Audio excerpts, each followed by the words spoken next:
помниш този път, дано да помниш тия места.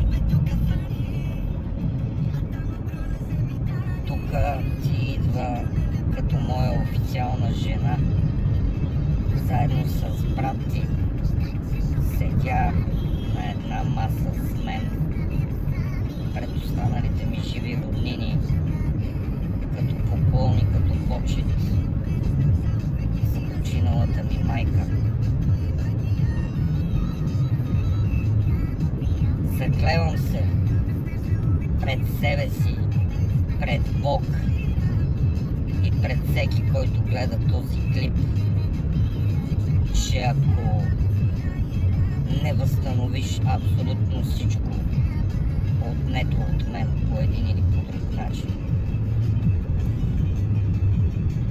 няма да намеря покой, докато не получа възмездие за всяка една лъжа, за всяка една кражба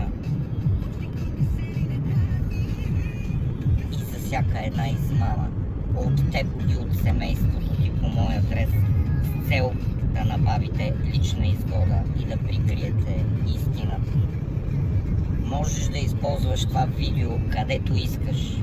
Можеш да го свалиш и да го дадеш не само на полицията, не само на прокуратурата. Направи по едно копие на прокурорите, с които спи майка ти, и на тея, които спиш ти. Не ми дреме.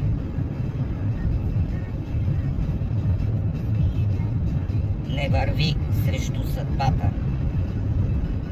Това е поличба.